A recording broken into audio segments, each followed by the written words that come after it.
Mark, welcome. Thank you. And what's your vision about the new media in 2020? Next SXSW, Yeah. 2017 will be one, 2018, 2019. Imagine 4 years from now. What do you think? We've seen a big decline in the viewers of linear television. People are getting older and older. The average age of the Dutch public channels is 50 plus and older. But if we add interactivity, play along a second screen, we see that young people are getting interest in to play along with the television. The average percentage of participants with the game show, for example, with the second screen is about 15%. But if we look at the different age groups, we see 65 years and older, one step in the grave, is 1.8%. But if you look at 13 till 19 years old, it's 52%.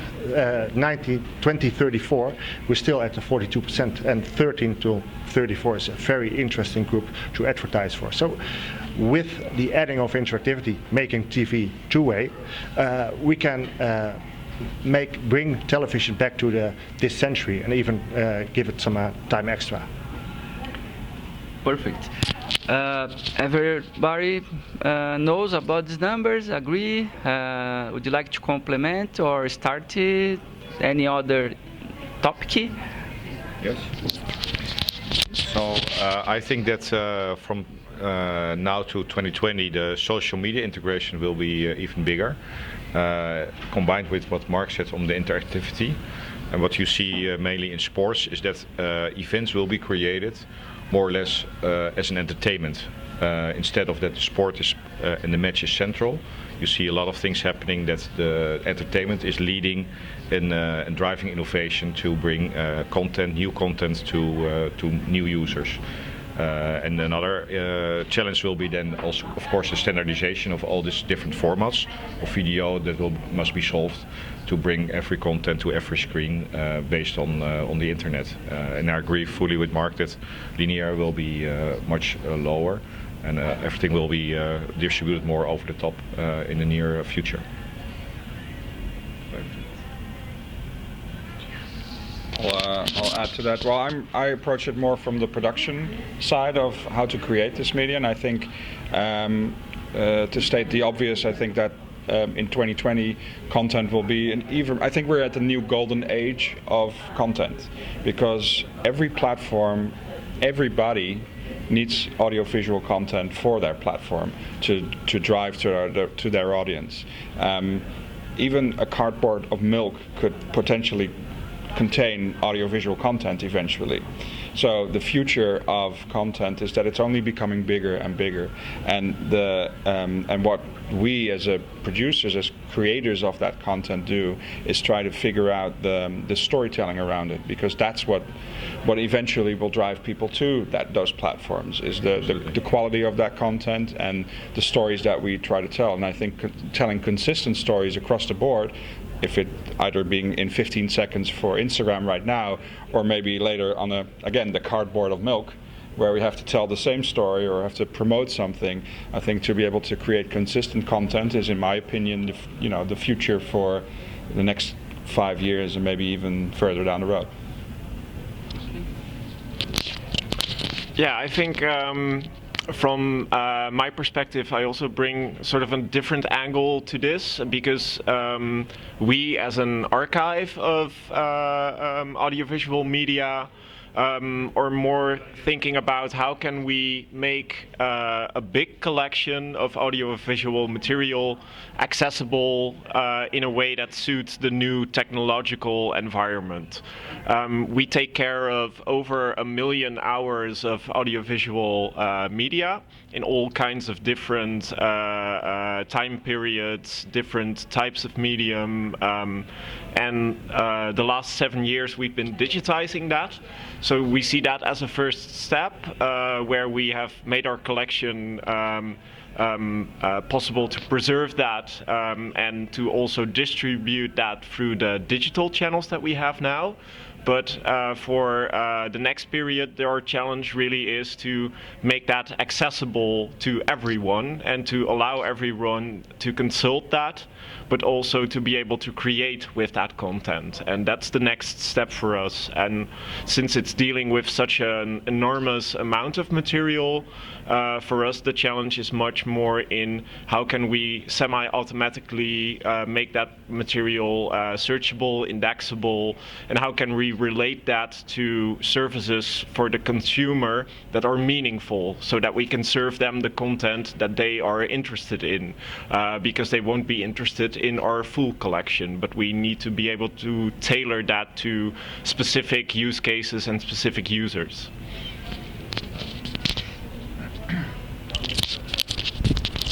Thank you, Martin, Attila, and Paul too. I have a hot topic, and I think that I don't know if everybody here will agree, but in the future, the content will be personalized for each one. Each one will have your own content. For example, James Cameron will produce a movie for me. He knows my profile, what I like, what kind of characters I like, scenes, emotions, and the same Avatar movie is different for me through Mark. 2 movies, 3 movies, 4 movies. This is not fiction, this is real. There is a company in Brazil, his name is Flag, and the production area of the new media is Cubo.cc. He's one of the directors of EraTransmidia Association. His name is Rodrigo Arnaut, works there. And Hurtado did a case very interesting for spray, odor spray. Yeah. For the name is Deodorant. Axel, and they produce more than 100,000 trailers for a movie, and the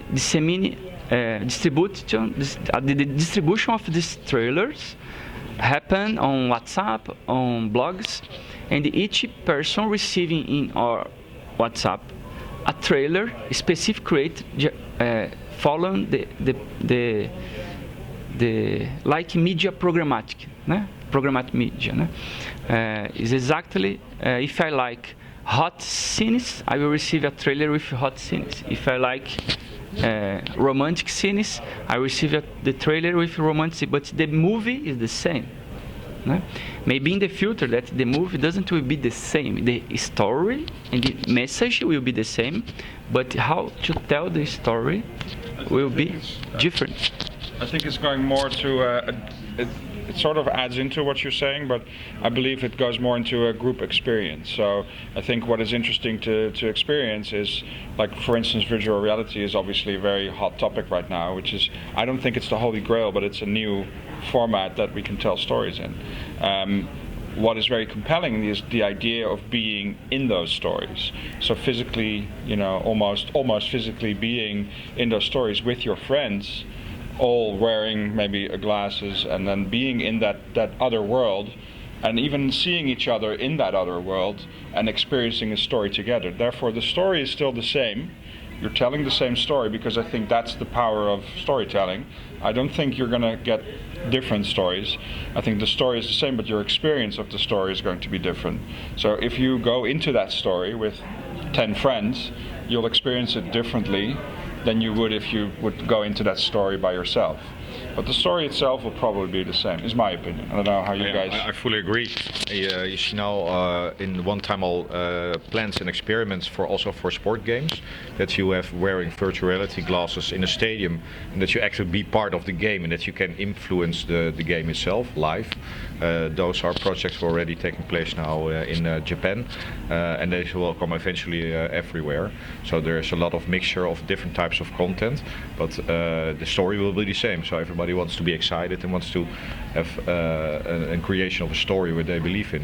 Experience will be different, and the challenges will be that on every platform to do.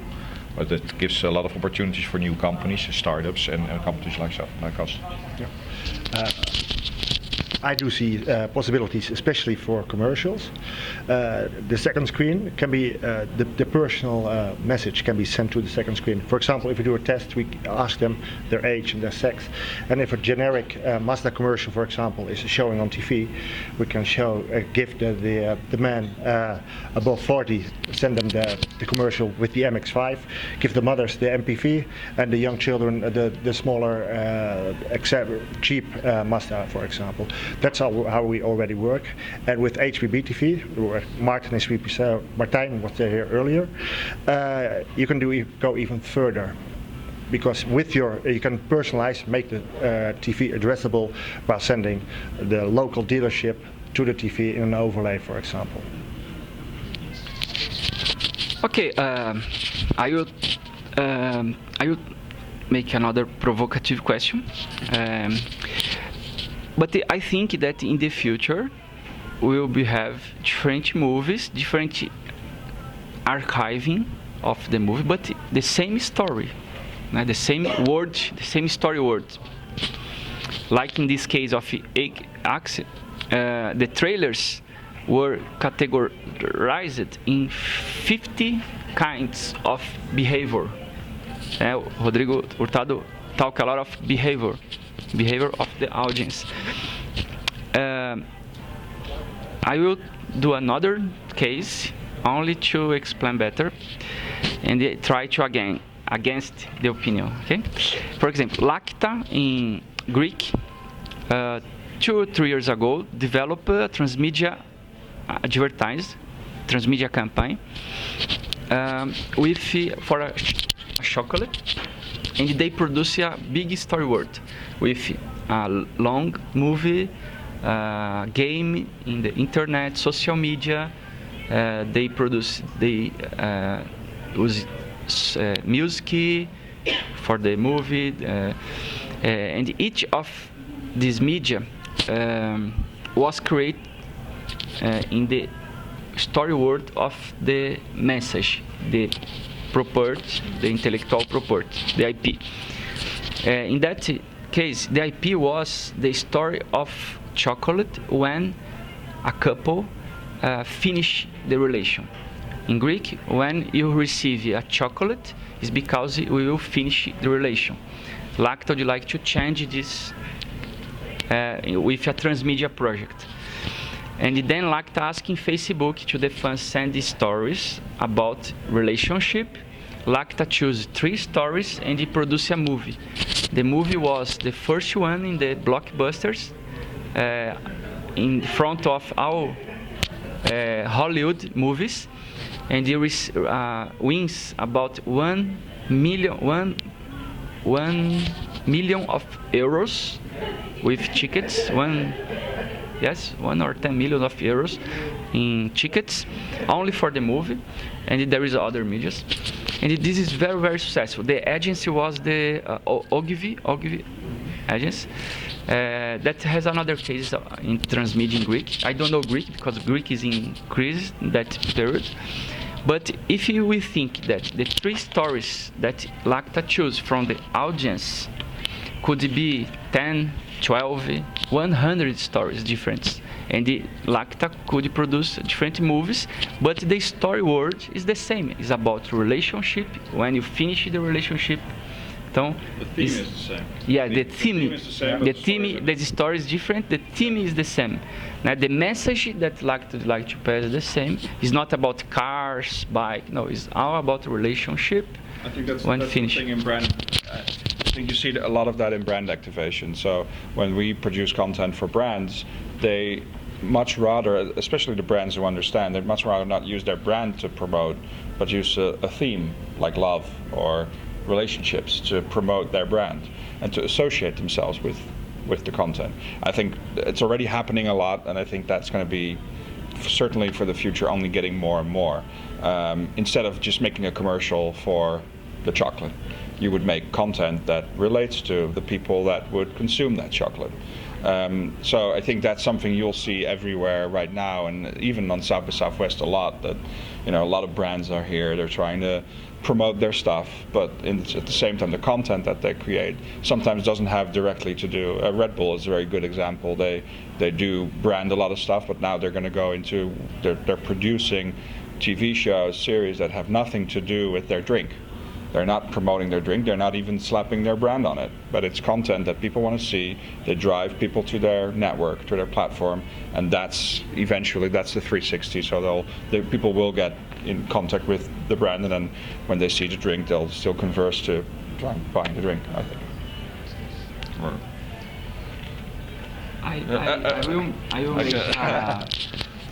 I will make the final question, and you will. Go. Yes, and we need to our time, and you finish your point of view. Some people yet says that content is king, but we are seeing that content is not more the king, is the queen, né? And the people want experience. So everything now is all about experience, not more only content. We are seeing here all the time in the bathroom, in the streets, in any place.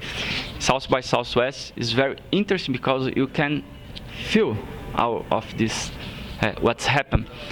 About VR, about second screen technology, I make my last two questions about the different content for each person, personalized content, because the media archivement. Because if today you have some problems for archive, to archive of media, imagine 5 years, 10 years with personalized media for VR, for each, for second screens, big data. So maybe that all of our industries here is in the hand of media archive industry. Not only Amazon, but the solutions of softwares to understand all this data. Then, to finish, what do you think about the new technologies for this new kind of project for new media? VR, augmented reality, second screen. Which the next after second screen in 10 seconds? What do you believe in evolution of the technology in the area? For example, nanotechnology for archiving, biology, intelligence, artificial intelligence, AI. Television. The big screen in the living room will always stay, but it will be used much differently. For big current events like sports, concerts, major news events, it will be there. But the second screen will become the first screen, and will be the input from the second screen or the first screen will be used to make a television program. The television will be more like an aggregation function, and that will happen in a few years. But the old people, the broadcasters, have to make that switch in their head. Good luck with that. Yes. Yeah. Well, I think the user-generated content will be much bigger than we see now, and also what already is referred to, that you'll be part of live events in sports and in entertainment. The enormous growth of esports and those kind of new elements will be even bigger. So you see a lot of changing, and VR is just a step ahead. Live view is the next step. And Microsoft already spinning with hologram, so that will be also the next level of new media. Yeah, I'm not sure what the future is going to bring technology-wise, because I'm not a developer of actual technology, but I do believe that even though it's not the Holy Grail, I do believe that the immersiveness of what a piece of glasses on your head achieve is that you really dive into content. I think that's something that we lock ourselves out of. So it's maybe a bit in contrary to what you're saying about second screens and third screens. I think generally I think people will indeed do it, but if you want to immerse yourself, if you want to be part of an experience, then I think, you know, and it's not necessarily just VR, but the way you, I mean, that's the reason why people go to cinemas, to immerse themselves. You know, you close the lights, you know, you have one screen, we're all watching it, we're quiet, and that's a different, that experience, be in that experience. I think that is something that we only see the first start of it. We haven't, it's going to take years and years before that develops further. And then all the shows, like the TV shows, the sci-fi shows that you've seen around it, where people literally go into another world and I wouldn't say transform, but move into that world and experience that, like even as if they're their avatar of themselves. I do believe that is in the near future. Maybe not in 5 years, but certainly in 20 years or something. Yeah, and I would say that for the future, when it comes to archiving these new media experiences and new possibilities, this really comes with the challenge of how to deal with what we always say, that content is king, but the context is the crown. And for us as archiving institution, it comes with the challenge that you want to capture what the essence of that experience is. You don't only want to capture the final result, but with the interactivity, you also want to capture how that translates to an experience for the user. So archiving something that is not a linear medium comes with all these challenges. How are you going to archive the experience of interactivity for the individual? That's not a problem that we are solving yet, but it will be something we have to solve if we want to be successful as an archiving institution. Perfect. I would like to thank you for all these specialist professionals, but one thing that I'd like to talk, that every company here is from the Netherlands. True? Yeah. Very smart. And we come from the Netherlands to Austin, né? Exactly. To talk with Brazil, né? For Brazilian society, SET, né? Engineering is a Brazilian society with engineers, broadcasting, né? Broadcasting, me deu branco agora, né? Broadcasting Engineering Society, enfim, depois vai ter que editar isso, né? But I would like to thank you everyone here. Mark from Angry Bytes, Paul from Tenio, Attila from Corrino, Martin from Sound and Vision. Thank you very much.